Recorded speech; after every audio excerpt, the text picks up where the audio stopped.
meeting of the policy committee to order. Trying to get board docs up. Robin, do you have it? The agenda. There you Sorry. go. Thank Can you you. see it? It's the Pledge of Allegiance. Can I have everybody stand, please? Okay.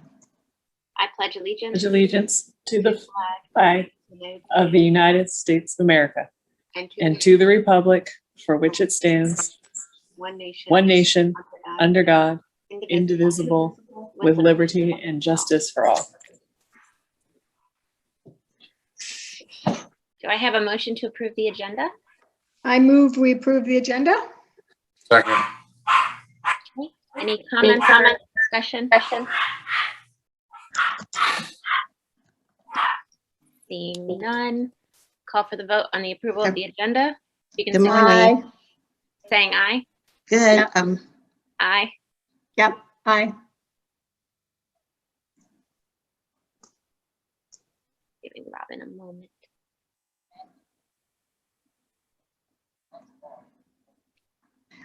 I will.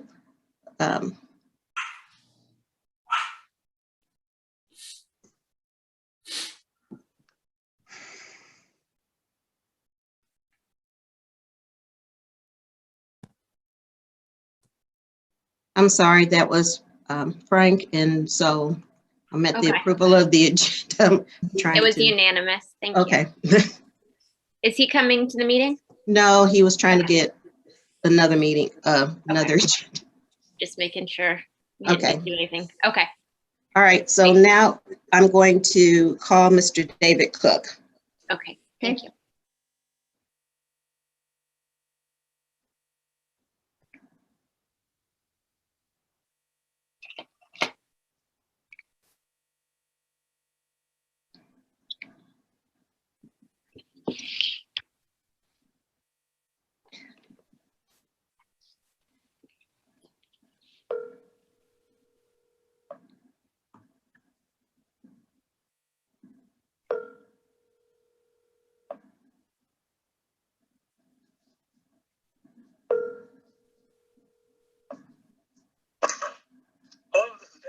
Hello, David. You're on public comments now, and you have 3 minutes. Okay. Who's in attendance at the meeting? We have David Stribinger, Rachel Winensky, Kathy Robine, Earl Campbell, and Miss Ingrid Boatwright. Okay, thank you very much. I'd like to thank you all for allowing me a chance to speak. I'm having a hard time hearing him, Robin. Yeah. Okay. Can you speak a little louder and let me see? Okay, go ahead and try again. Certainly. Can you hear me now? Is this okay?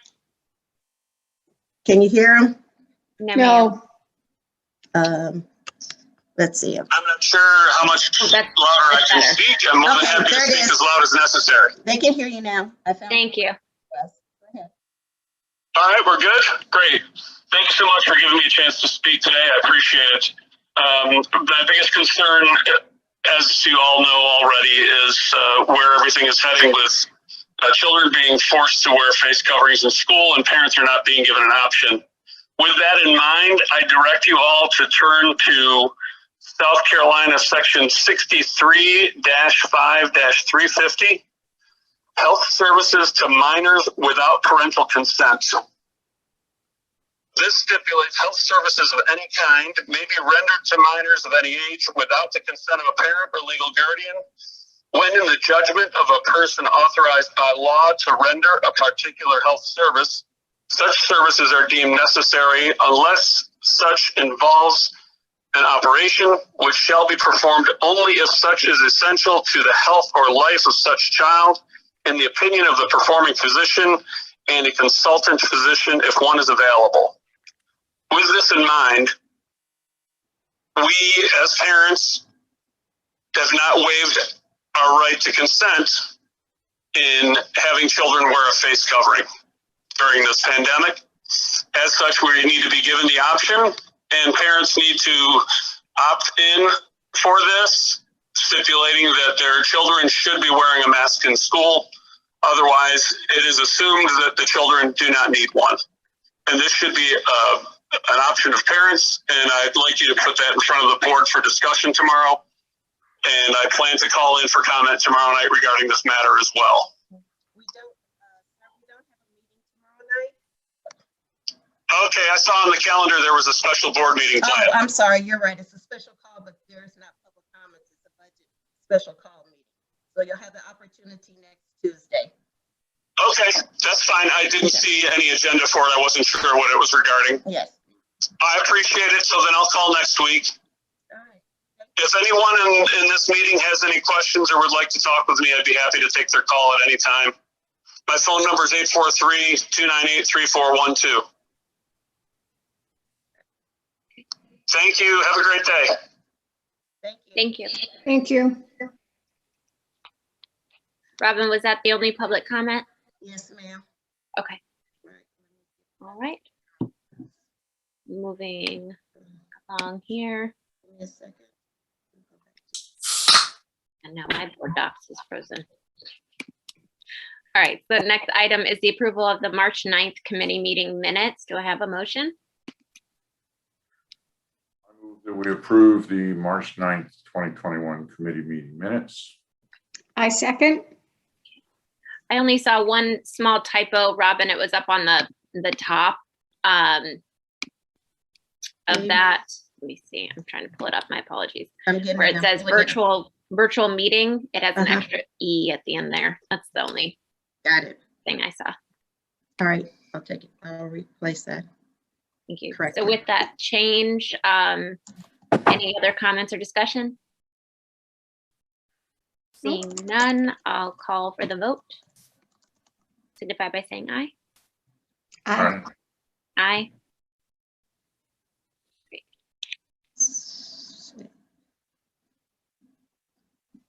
Okay.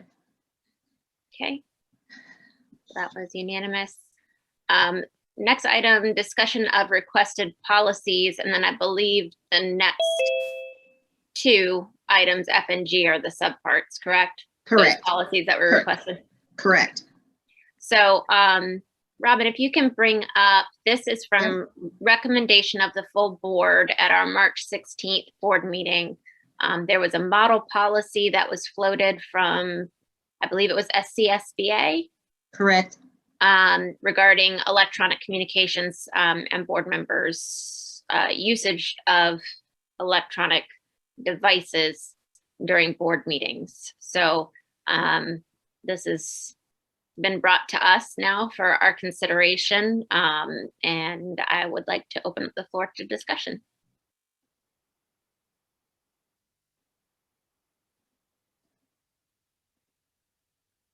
Any comments from our, I see Ingrid's hand up. Oh, I think you're muted. Yeah, I wanted to wait for the committee. I saw David's hand, so I'm willing to defer to him on this one, and I'll go next. Okay. Mr. Scrivener? Courtesy standoff. You know, this is a fine policy, and I understand the intent and the partiality. I still believe it's unenforceable and really unnecessary. We all know we shouldn't be doing this, but there's no way we're going to be able to enforce it. If we see a board member, we're going to challenge them and say, we need to see your cell phone to see if you're getting text messages there. I just can't see us enforcing it. You know, it's although I understand the problem, I understand the image that it gives. I think we have a firsthand knowledge of the image, but I just don't see how we can do anything with this. Okay. Ms. Boatright? Yeah, and I, you know, that's definitely to me, I think this is a common sense approach. And the crux is, do we make it official policy? When this was first brought up, what I did is I looked at different, you know, things that were going on. One concern is that under the Open Meeting Act, there are more and more common law type lawsuits coming against school boards for conducting school business out of during public meetings. Traditionally, that has been held to if you have a quorum, right? Like we all know that if 5 or 6 of us were all texting during a meeting, that would be illegal under FOIA. There is some actions being brought now that there was one in Salt Lake City, Utah, one in Cincinnati, where citizens are suing the school board. So I don't know if it helps us to have a policy and say we're against this, not because it's enforceable, but just to say this is our policy so that if we have a problem, we have a policy in place that can address it. Or if another citizen brings an issue saying, I know that, you know, this public citizen has been contacting a board member inappropriately during a meeting, without any kind of policy, it just boils down into a bunch of arguing between different people. But I think if you have a policy, you say, okay, that goes against our policy. But it's not enforceable, although I think there is the potential, the way things seem to be moving, to have more electronic meetings, and that the public, you know, is bringing some lawsuits if they feel like we're doing something inappropriate. So I think it's worth at least discussing having that policy on the books. That's my thought. Ms. Robine, did you have any comments? Well, you know, I would say that I tend to agree with Ms. Boatwright. I'm sure that we have other policies that aren't really enforceable, but that doesn't mean we shouldn't have them. You know, that doesn't mean, to me, that doesn't mean that that we shouldn't have some type of regulations. You know, if you make an analogy, I was trying to think of an analogy, but you know, we have speeding laws, and they're only enforced, they're enforceable, but very, very rarely do they get enforced. But at least they're there, so we all know that that's the expectation and it's there for safety. I don't know if that's a good analogy or not, but I do feel, you know, I've gotten complaints from constituents that they feel that people are, some people are taking requests from the public during board meetings, and that's, you know, that's not fair. You know, some have asked me to do that, and I'm like, I don't take my phone during a board meeting, so I'm not going to do that. But so to me, my feeling is, I think it would be good to have on the books, but I understand David's point that it's not enforceable. Okay. So, William's hands up, Rachel. okay. Well, Mr. Smith?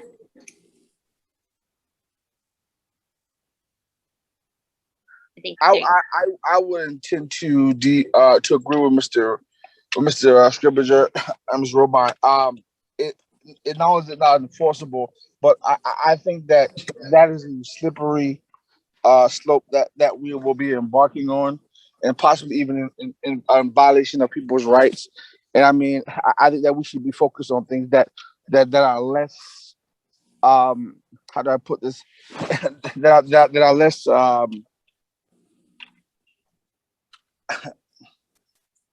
that are less troublesome to the board, and more in the scope, and more within our scope of what we should be doing as board members, and not policing each other's, because we are all elected officials and we are all grown adults on this board. So, you know, it's just like some laws, you know, like in certain states they have laws of sagging, you know, and some people say, well, you know, once you start going to people and talking to them about sagging, or some of it could be harassing. It depends on what you may see. I mean, so it's just it's a lot that go into it, and I think it's a slippery slope that I don't think that we should go down. I think that we've done enough on that, and I think that we should. It's already been addressed, and we should possibly leave it alone. That's my thoughts. Thank you.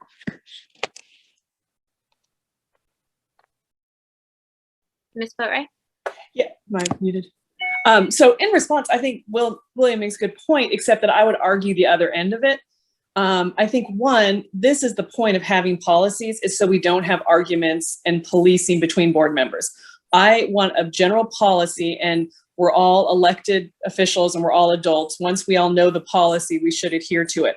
I don't want to police it, and I don't want to have a discussion about it, but I think the policy makes it neutral and makes it the will of the board. right? To me, having one of the benefits of having a policy is a reduction in sort of the policing and in sort of the disagreeing. The second point he made about the slippery slope, I think there is a slippery slope here, and I think it warrants careful consideration. My thing, though, is I almost feel like it's a slippery slope not to have a policy, because we are going to get more and more digital and more remote. I mean, that's just the way the world is heading. There's just no fighting that. So to not sort of look at how we want to evolve with this new technology and to say, well, we're just not going to say anything because that's a slippery slope. I kind of think that's almost more of a slippery slope not to have some guideposts. We don't need laws. We don't need regulations. We just kind of need guideposts from the will of the board that this is how we expect fellow board members to, what's the word? Not behave themselves, purport themselves during a board meeting. That's my thought. Mr. Smith, were you finished? I see your hand still raised. Mr. Campbell? Only thing I was going to say was once again, how I would like to know, how do you plan on policing this? Because policing is exactly what you will have to do, and how will you regulate it? I mean, those are questions that will need to be asked as well. I mean, because at the end of the day, it is policing it and it is regulating it. Thank you. Mr. Earl Campbell? Yes. I think we know what the policy says, and we know how we should behave at a board meeting. And you know, and if we don't, then that we're not showing good boardmanship, and nobody may not know about it, but me as an individual, I know what I'm doing wrong, and if it's wrong, I'm not going to do it. So my question is, how does the committee feel about it? Total, the 3 committee members. Ms. Robine? Well, I would support it. I don't think that because we can't police it should prevent us from agreeing as a board that this is appropriate board behavior. I think that it's a standard, and we have standards for ourselves, and that we should state the standard. And to Ingrid's point, we are getting more digital and more, if you don't put any standards in place to deal with the digital world, then we could be opening Pandora's box in terms of everything goes and what isn't, so that's my viewpoint.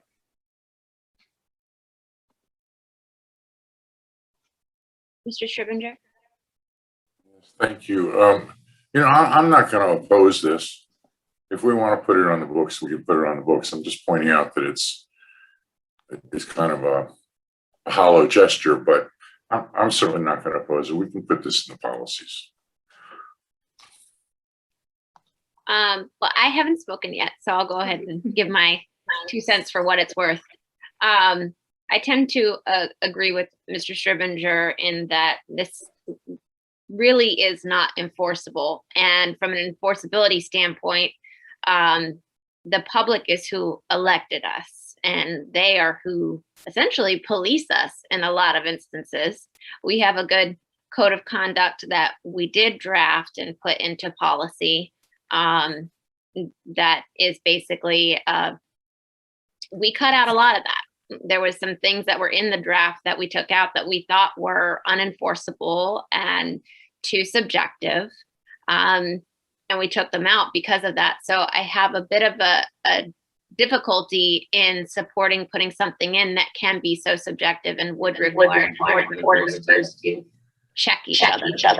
I think that something like this in a condensed version, very clear and concise, could potentially be housed in the handbook.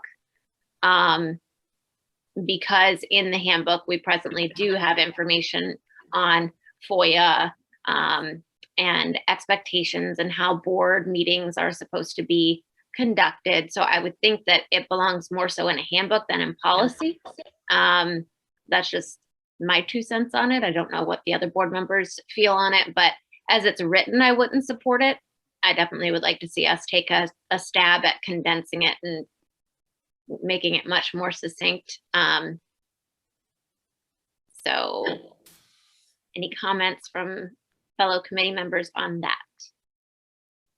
Well, I agree with that. I think really, I think it's something that should be stated, and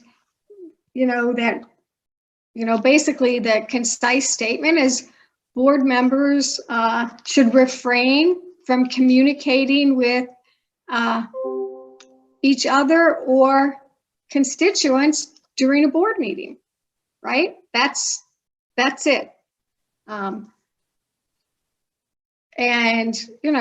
I think that it's a matter of, again, it's a standard of behavior, and it's not something that, we're not going to turn into the police and, monitor each other on it. But the public then knows that we expect ourselves to follow this. That is an expectation that we've set forward. Right. And back to that subjective viewpoint of it. I mean, I know that to Ingrid's point, with that technology is only going to become more and more in play. I know there have been moments where someone's been trying to get into a board meeting and they couldn't, so they were texting someone else, can you send me the link or blah, blah, blah. And the other person might have been in the actual meeting and responding. And it's just, there's too many, in my opinion, hypotheticals where something could, that was totally mundane, be misinterpreted. So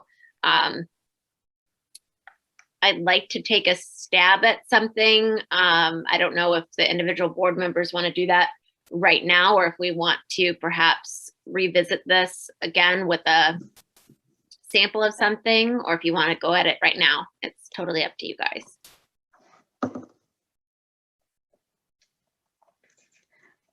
And then we need to figure out where it's housed in the handbook. Yeah. Well, I've just grabbed the handbook right now. Mr. Stribinger? Handbook's fine. Then we at least have it somewhere and it's semi-official. And I don't see any problem with just incorporating this section that says electronic communications during board meetings. So I don't see anything objectionable about it. And I think it hits the bases. It talks about FOIA. So I think we could just incorporate that. So we take from here all the way down, just this section here, electronic and everything down here. Yeah, I think that covers what we're trying to do. It's probably not as succinct as it could be, but we could bloviate a little bit here. Will you, Robin, just to get us started, will you copy and paste that into a Word document and we can massage it as necessary? Well, considering this is a PDF, I can't copy it. Oh, it won't let you copy and paste? No, because it's a PDF to go into a Word, so, and it's in board docs. So let me see. Oh, there you go. I mean, let's see. Word. Oh, Ms. Boatwright, I see your hands up. Oh yeah, sorry. I just had 2 points. One, I think that because in that, it just went away, but the electronic that Mr. Stribinger said we could just use, it says very specifically, like to your point about hypotheticals, business that should be publicly discussed, right? And I can't read the exact writing, but it had a very specific thing that it's not like you can't ever communicate during a meeting, but that you don't discuss business that should be in the public realm, right? So that, I think, it handles that hypothetical. The second thing is, I think we're not breaking new ground by putting this in.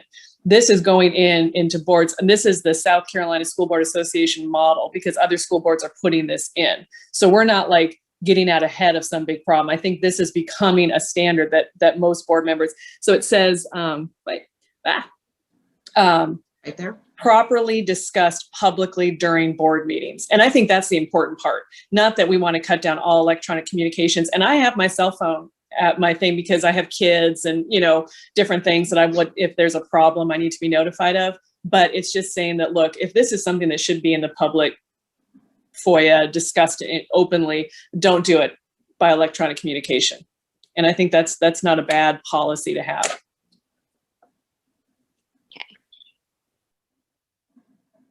So, can you make the font a little bigger on the Word document, Robin? Okay, hold on. Can I also say that, Rachel, you are an excellent proofreader. You catch the mistakes. You're like, let's take all this, let's make it succinct. Let's put it in a Word doc. I like it. Except I can't see any of that. Zeb, you want it bigger? No, Does that's that work? better, I think. At least for me. I don't know about everybody else. Well, I'm the oldest person and I can see it fine. Okay. Great. Take I my have hand it down. pulled up on my other computer so I can see it. Go, Kathy.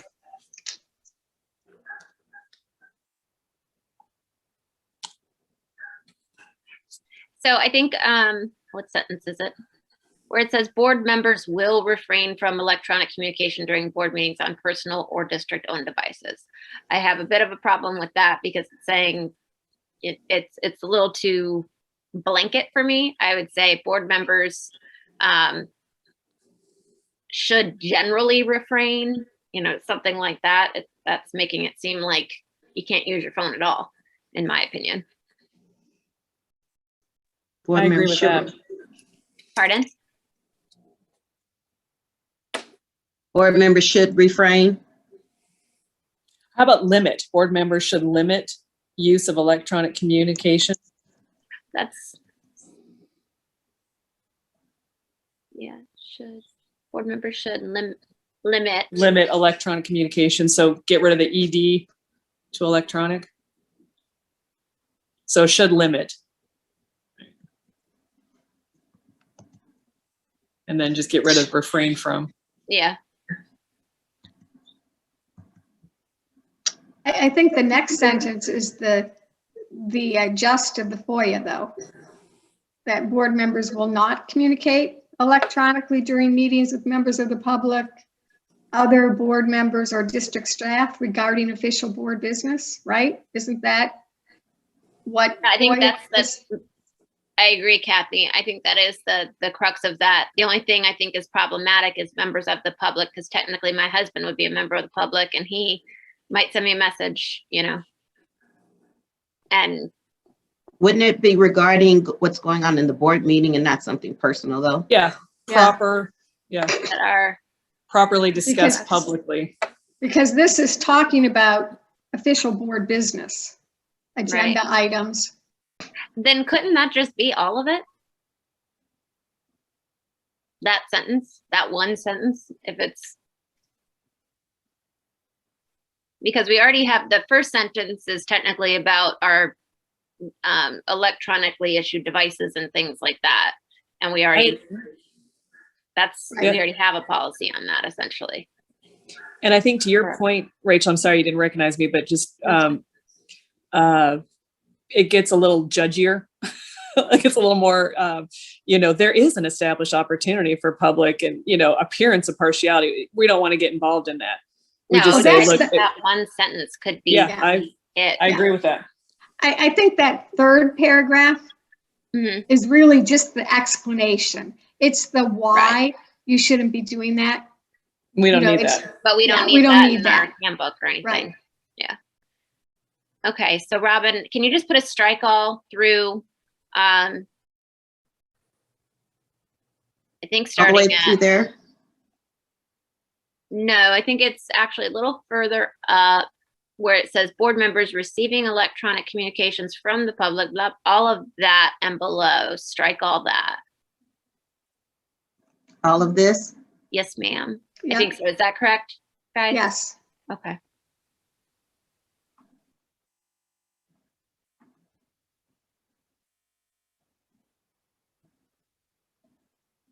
Okay, and then I think just that very long sentence. Yeah, which one? The board members will not communicate electronically during meetings with members of the public, other board members or district staff regarding official board business agenda items or other board matters that are properly discussed publicly during board meetings, such communications are subject to public disclosure under FOIA. So let's look at that and see if we need to change that sentence in any way. Because that might just be all we need to put into the handbook and call it a day.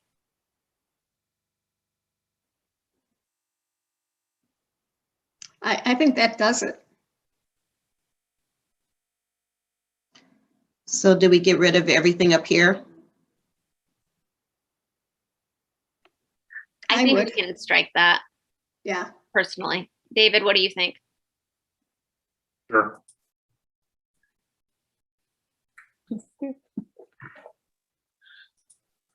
Okay, so I want to make sure that I'm considering hypotheticals here with this one sentence. Is there anything that anybody perceives that this could?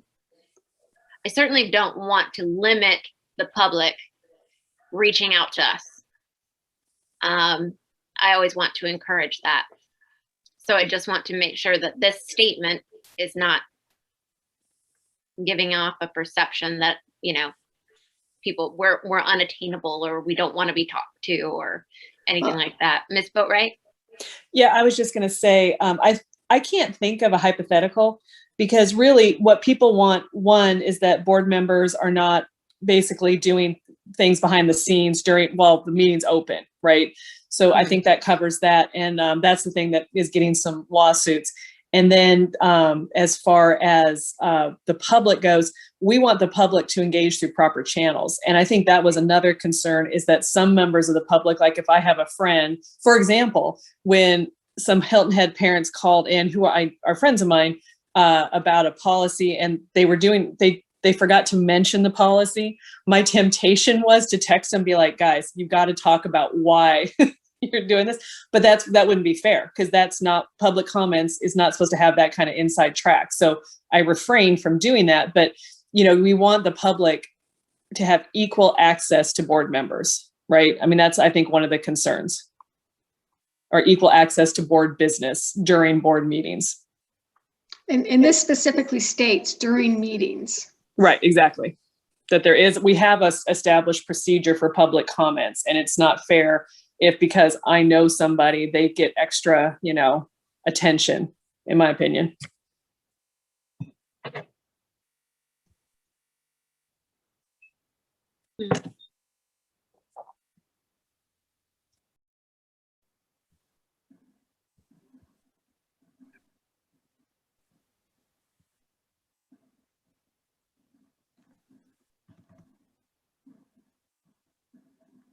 I think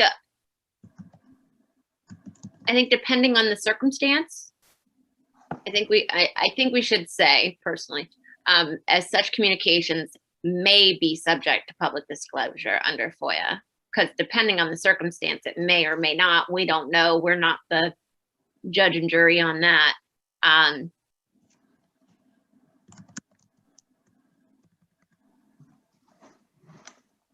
Ms. Boatwright?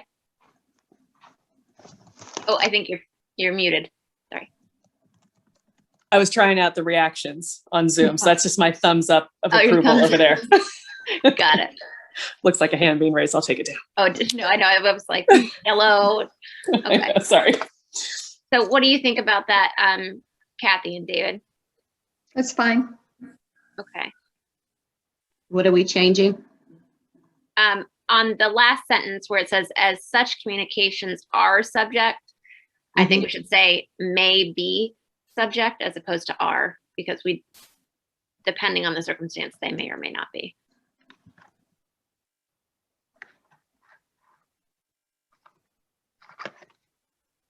Oh, I can't get rid of my reactions. Yeah. This was a failed experiment. I don't see it anymore. It looks like it's gone. It says, I put a red X a big now. old no. I know, because I thought maybe that would get rid of it. So I'll put thumbs up. No, now I've got two. Oh, Never the mind. thumbs Oh, up. now you have Stop two fiddling with it. reactions. I didn't know that I was know, even sorry. possible. Okay. This may not work. Okay. And do we like will not, or do we want to use the same language like we were using when we were editing earlier, where I think Ingrid suggested, what was it? Limit instead of refrain? I don't think limit's appropriate there. Okay. I think that limit says sometimes it's okay to do that, and I don't believe it is. That's my viewpoint. Okay. How about board members are expected to not communicate or something like that? It is our expectation that board members will refrain. I don't know. Yeah, Because will not does sound a I was trying little to use like, less words. I know. Well, the only thing is will not sounds a little, It does sound judgy, and I'm trying to get to the point of where we don't know all the scenarios right. under which this could occur. And I think that's kind of what is odd about this, but also at the same time, like to your point, there should be some type of guiding post for behavior. Mr. Schibinger, I'm sorry, I didn't see you. That's okay. I think it's important to be unequivocal. I think will not is appropriate. I think later on, it says things that are properly discussed publicly. So I think this covers it, but I don't think we should equivocate, Okay. You won't do this. Yeah, that's just clear. We need to be clear on that. Okay. Understood. Okay, so Has to be then an where do we unequivocal house guidepost. this? Where do we put this in the handbook? I know that that's presently, I'm not sure what the most recent version of it looks like. Robin, do you have that? I don't, hold on. I'm looking at it right now, Okay. Hold on. Here we and go. page 79 is the second page, and there's a section called board policies. And then the next section is called school board meetings. Hold on. I would put it after board policies. Let me get Okay, so its there. own standalone or with the, I'm trying, let me see if I can pull it up. I think I had it in the last. I do, I can pull it up in a minute. That's page 79 is the second page.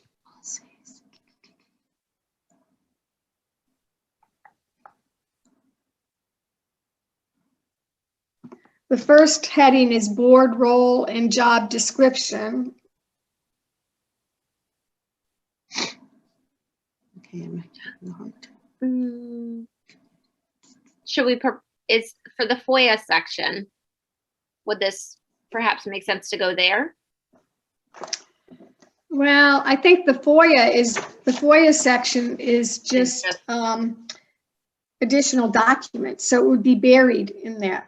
Okay, I don't, yeah, that's a good point.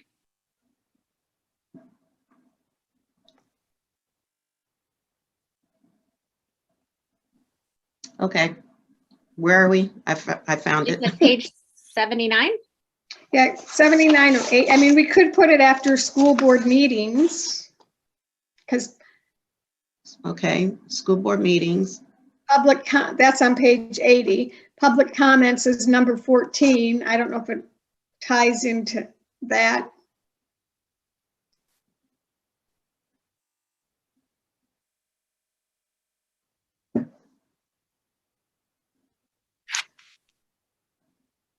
Whenever you have it, Robin, if you can.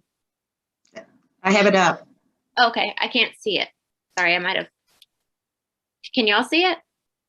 No. Okay. Can't see it? Oh, No, ma'am. all right, sorry. Can you see it now? Yes. now I can. Yes. Okay. Those are the last two pages, I think, right? Yes, yes. So.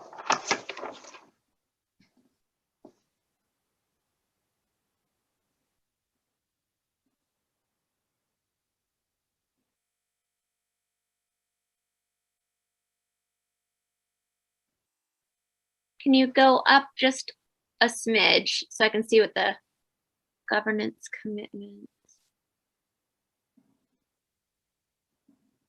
Okay. So go ahead. I was going to say maybe under governance commitment, right after that paragraph that says the board will govern lawfully and fulfill its commitments, the board will honor and enforce all local, and then add it right under there.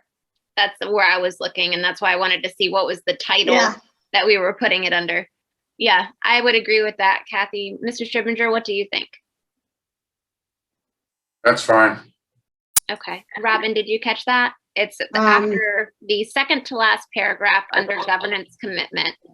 And it starts with the board will govern, I believe. Yeah. Okay, hold on. I don't. It's on page, here, go back down. Had it. You had it. Go down, down, down, down, down, down. So it's right. Yep. Right here? Yes, ma'am. So Go right here? yeah. There So or Kathy, here? at the very end. I would put it at the end, but Okay. what do you think, board- Rachel? Yeah, because we're talking about basically operating under local, state, federal laws and Right. things like that. And this is, we're trying to, and the intent behind this is to be in compliance with all of those. So Right, it makes sense then to put it there. right there. So, hold on. So we're gonna take this, that right there.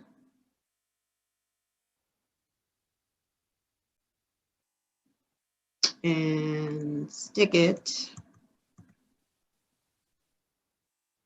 I like doing this on the fly. That's where you want it to go, correct? Yes. Yes. And one of the things too that I know may be a concern, and certainly is a concern of mine, is we don't, at least in my opinion, the intent of this is not to limit anyone's speech or anything like that. And we do have a policy that basically speaks to that and says nothing within our policies is meant to limit someone's speech or any of the board members' speech and things like that. So I'm gonna point that out when we do discuss this at the full board, or when we recommend it to the full board. I don't believe this would require board action, but I wanted to ask you all the approval of the handbook. Well, the other things of the handbook, I need to put in the references that Wendy has provided to put the links. So do you want it to come in piecemeal, or do you want it all when it's all done? I would think a completed product would Okay. be easier for all board Yes. members. Yeah. So blue items then will be updated from the last time that the full board had seen it, correct? Correct. Yes. Cool. So any other comments, concerns about this area for this item? Thought that was a really thoughtful approach. I liked it. It was a good discussion. Me too. Very efficient. I like this team. You guys are good. Well, let's then if nothing more, I'm trying to see if I have any hands raised over here. Nope. Okay. Seeing no hands, I'll move on to the next item. Okay, hold on, let me save this.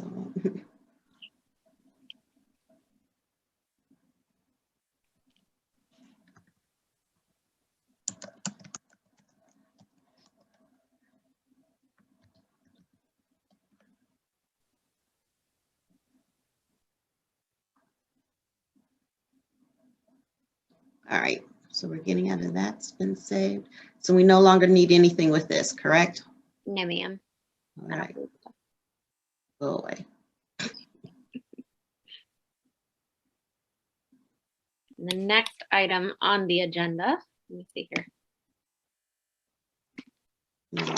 We revisit. policy GC2 11D17 adjournment, that the board meeting will adjourn at 9:15 p.m. This came from our April 20th board meeting and a directive to the policy committee. So let's pull that up.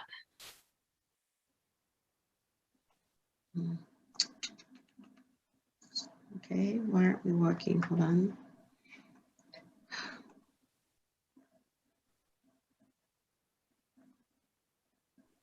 Doc scoreboard, gotcha.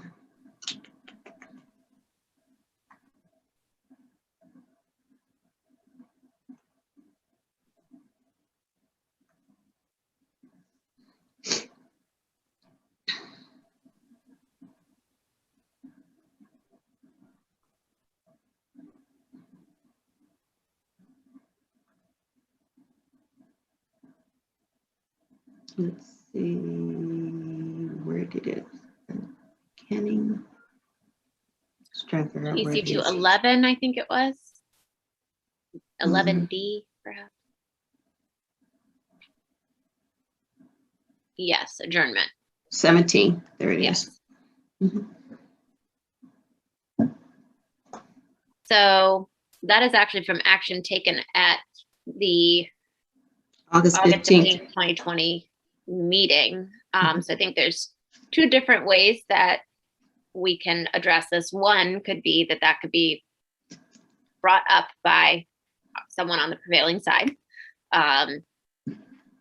to look at that at a board meeting, or we can discuss it here and propose a change if that's what's desired. I know that there's differing opinions that I heard from, I think it was at the agenda setting the other day on that matter. So I will open the floor up, and I see Ms. Boatwright, your hand. Well, I'm the one that made this recommendation at the board meeting, because and it's just out of ignorance, because I'm not sure still exactly how, if you want to, address something, the best course if you take it to the committee. And actually, to me, I prefer this, let the committee hash it out, bring a recommendation to the board. So I think this is the right way. But this was my suggestion, because I just really have a problem with the fact that this board has set an adjournment time and basically codified the idea of a reconvened meeting, rather than, I think we've taken something that should generally be an exception and made it a norm. And I think something that our board really has to work on as a new board member, I can't speak to a lot of things, but our meetings are just horribly inefficient and they don't serve the public very well. And it's caused the public to really disengage from the school board. And I think that, if we want, so here's my little spiel. I'll just go ahead and lay it out. If we want to be a more effective board, which we already are, we have to have trust and engagement from the public. And I think we've gone a long way over the last several years in rebuilding trust after all the foolishness that went on, in the past. But we have a problem with public engagement and with staff engagement. People find our meetings unwatchable. I had a student that was interested in one of the issues on the board meeting. We never got to it. It's just, we've got to run our meetings more efficiently. The public needs to be able to see what we're doing when we're doing it. The other thing that I found really problematic was that we had Freddie Lawton and Pat Freda giving a TSI report. They gave that after 10 o'clock at night. The other option was, after having spent a couple hours kind of on hold, to come back the next day. I think that is not treating the staff with respect. I think we really, if we, the board, we set our agenda. If we can't manage our agenda in 3 hours and 15 minutes, that should be on us. And I feel like what this policy does is it says, well, we're done for the day. We'll see everybody back here again tomorrow. So I went and looked, and I did find one other school district that had one example of a reconvened meeting. But for the most part, I called districts in South Carolina. I talked to people in districts, and no one is doing this second meeting. And it's not to say that, according to Robert's rules, at any point, anyone can make a motion to adjourn, and we can adjourn and reconvene. It's not prohibiting a reconvened meeting. But to me, putting it into a policy means we have all the time in the world. So it doesn't, I think when you set a target time to adjourn, you're trying to sort of put pressure on the board and on the staff to adhere to a time frame. But if we make it where every single meeting at 9:15, we have to have a debate about whether or not we're going to continue, we're not achieving the goal of having a targeted adjournment time. So I think that this is problematic that we have codified this as policy. And I know from the few meetings, I mean, I've been on the board now 4 months or so. I've had 3 reconvene meetings, and we've had this discussion like 5 times. We rarely come in under 9:15, and we have to stop and have this discussion. So I would like to see this as a policy be taken out. Doesn't mean you can't ever have a 2-day meeting, but I think that it reflects poorly on us that we sort of act like it's fine. I mean, it costs the taxpayers money when we have a second meeting. We have to bring back the sheriff. We have to bring back all our district staff. If people were on the agenda and they expected to speak, we have to tell them, you got to come back tomorrow. In addition, it makes it hard to schedule other meetings because now we hold open Wednesday as sort of like, well, as long as we don't go over to a second day. And I just don't see any other board that I can look to that runs their meetings like this. So I think we should revisit it. That's my statement on the matter. Thank you. Mr. Strivenger? Thank you. I hear what you're saying, Ingrid, but I don't believe that taking this out addresses the issue. The issue of us having extended board meetings is not going to be affected one way or the other by this, I don't believe. I think this was an attempt to put some pressure on the board to get more efficient with the meetings, to try to wrap it up by 9:15. So I agree. Everybody, I think, agrees that we got to do something. We've been talking about it for quite some time about shortening up the meetings, but I don't think removing this is going to have any effect one way or the other. And it was put in there because our civility and our ability to make good decisions seems to deteriorate rather rapidly after about 9:15. We've gotten into a lot of trouble, and it's always been late when people's tempers start getting short. So I think that was part of the intent, but, we have a problem, and the problem is our meetings run too long. I don't think this addresses the problem. So I don't see any harm at all in leaving this in. Thank you. Mr. Campbell. Earl Campbell. Yes. The reason why our meeting lasts so long is because some board members just keep going on. And some of the things that we discuss, for me, I don't ask a bunch of questions because I go over the agenda, I look at it, and if I have any question, I will talk to the chair about it or talk to the superintendent. And I think that once we ask a 1 question or 2 questions, then that's it.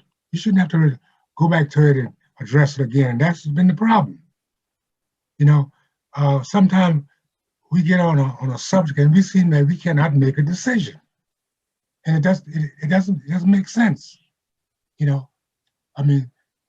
So that's where I'm coming from. Ms. Boatwright? Yeah, I was just responding to Mr. Stringer. Mr. Campbell, I agree with you wholeheartedly. I don't think this solves the problem, but I think what it does is, it makes us look. So in other words, we get less civil after 9:15, so we have to stop and come back the next day. And think about that. Like, let's say I still have kids at home. I know Dr. Wisniewski still has kids at home. I know Dr. Rodriguez, Tanya Crosby. To say like, well, we'll just come back the next day it's not just a question of time. It's a question of they have to tie up another evening, and I think that, and to say that they have to do that because the board can't handle its own agenda is a bad look for us. But in addition to which, I feel like I think it's fine to set a goal time. And I think Earl Campbell said 2.5 hours should be our goal. And I agree. And to say, okay, well, by 9:15, we should have accomplished this agenda. And then when we have this policy, it says, if not, we'll just come back tomorrow. It's sort of like setting a budget and then saying, okay, but if you exceed your budget, here's a credit card. we noticed you have a problem with spending and reining in spending. So what we're going to do is we're going to say, you can only spend this much money per month, but hey, if you need it, here's a credit card. And we're using that credit card more often than we're not. I think I can only think of 2, maybe 3 meetings that I've been at where we actually came in under the 915. So I think this is a small baby step, but it's a public one. It's one that we can say we're doing something about it. And it just sort of says, we're going to try and shut this thing down by 9:15. And if we can't, that's on us. And we shouldn't just bring everybody back the next day, because that's just happening way too much. And the other thing I'll say is this last meeting we had where we had to go into executive session in the evening, we had to suspend this meeting. And then because of that, we couldn't have the option to once we reconvened after executive session to keep going. And so then we mandatorily had to come back for 20 minutes on Wednesday. We had to bring the sheriff back and we had to bring the senior staff back. And I know the 3 Hilton Head people drove, 45 minutes each way. So that's why I think it's really problematic to have this be our official policy that we intend to adjourn by 9:15. But if we can't, we'll just be back here tomorrow. Ms. Robine? Yeah, I think that if we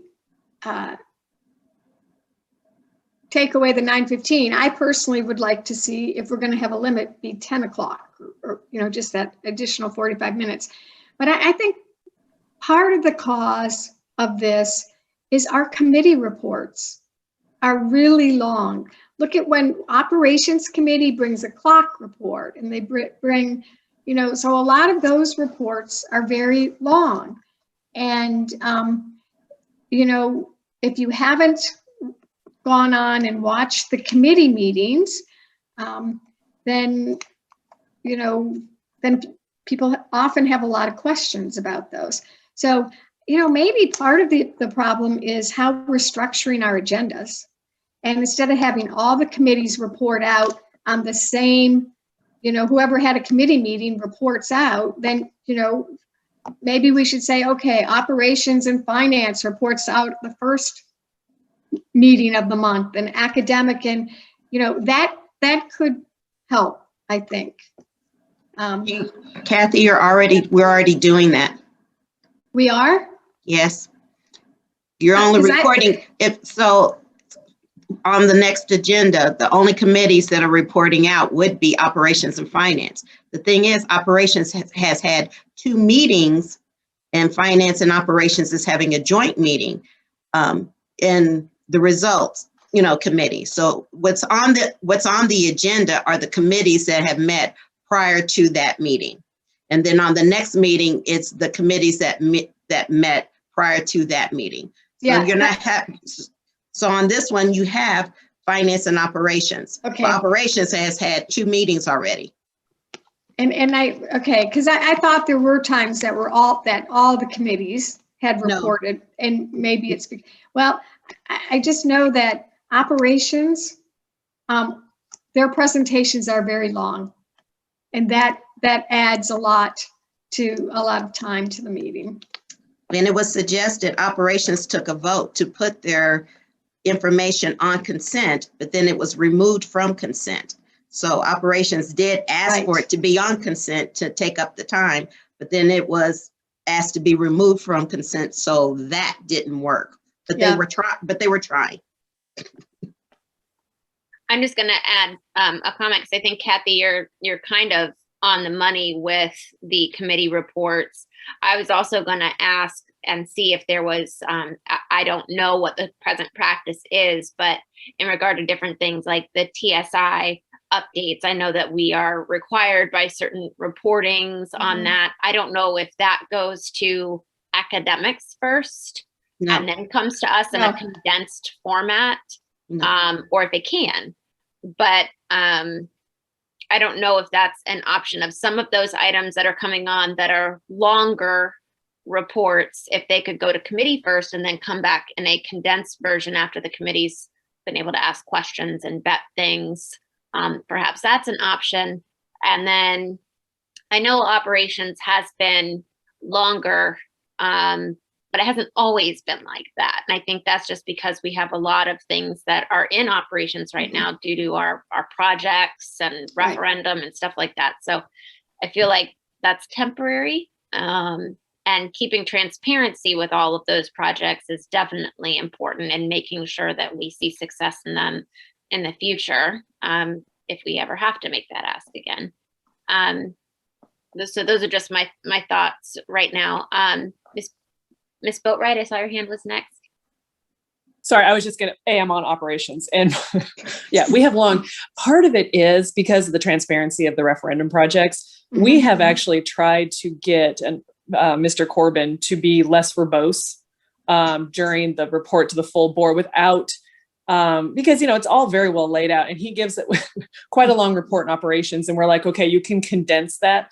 But we haven't had a ton of success. And yeah, we're trying to move some stuff because we've got the 8% projects. We got all these different, there's a lot under operations. Right. So but I think what Kathy, you're identifying is 100% right. Where, there are so many things we can do to get this agenda under control.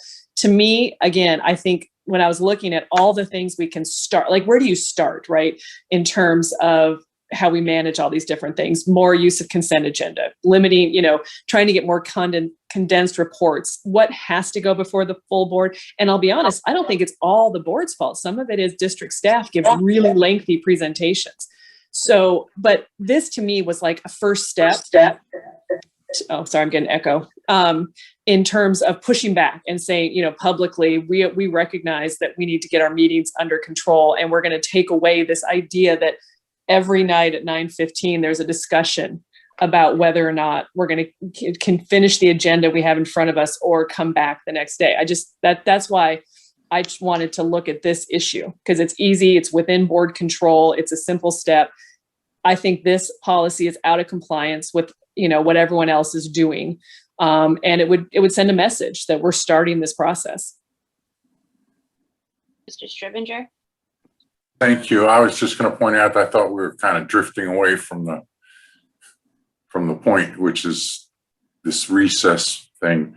And I'm not going to support removing this. I think it serves a function, and I think it's minor, and I don't really see any advantage to taking it out.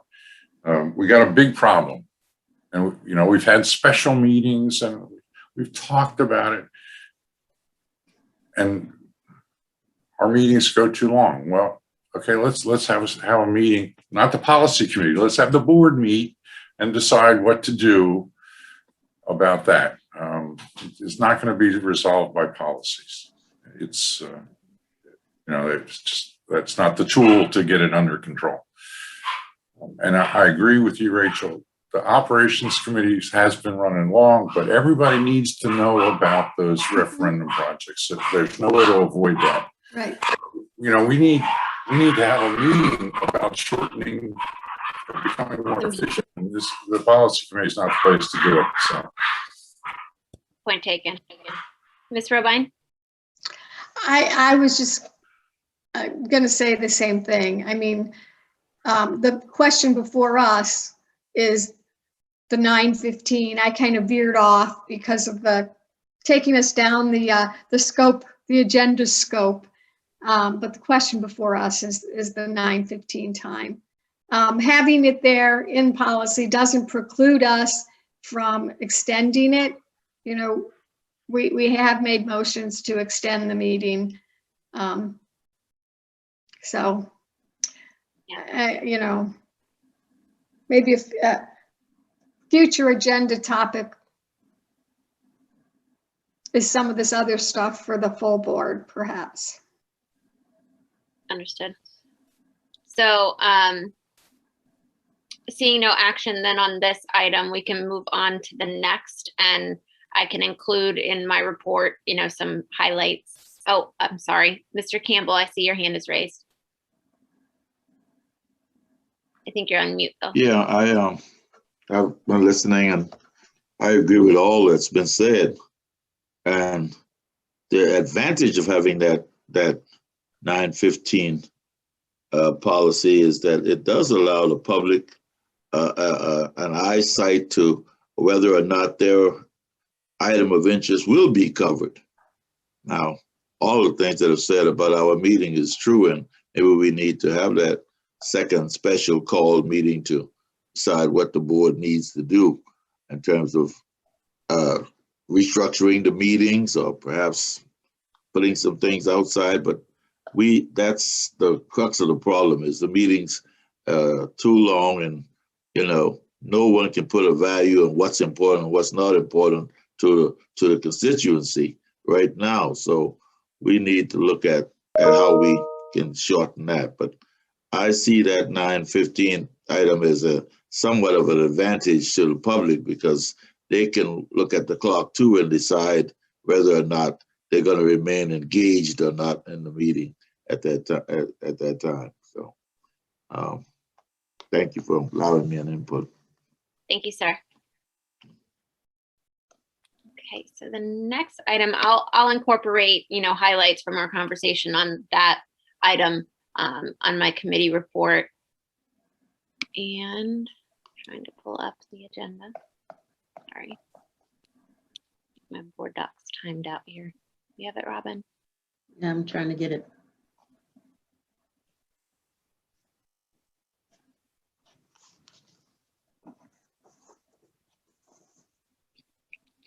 There you go.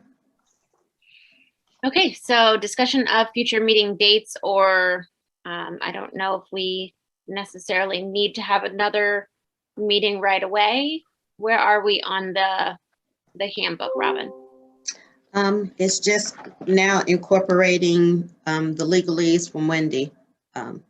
So, and that doesn't require a meeting. That just is sending it out to you all if you want. I mean, you can meet on, but it's just putting all the links to the references, and I can send that to you all, and you all can say, yeah, you like it, or no, you don't like it, or, make your corrections.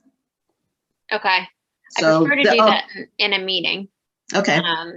Even if it's a quick one, and perhaps we'll have additional items. We don't have to do it right away though. I mean, I don't think it's a super pressing thing. So June or July, which one's better for you, Kathy and David? Any summer trips planned? Well, I know I'm in Chicago the last week of July. And the last week of June, I have company. So other than that, June's really busy with all the graduations. Yep. What about, and you only have one board meeting scheduled in July, which would be July 13th. So it might be something that we want to do around that time and take forward the board. yeah, July, you said the one meeting in July is on the 13th? Correct. Okay. Let's see, do you have is the 6th or the 1st okay of July for anybody? The July 1st does not work for me. Okay. That's the 4th of July week, beginning of the 4th. Well, that's a Thursday. That's not the weekend. So never mind. Yeah. What about the 6th?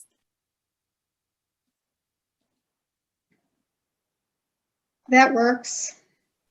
Okay.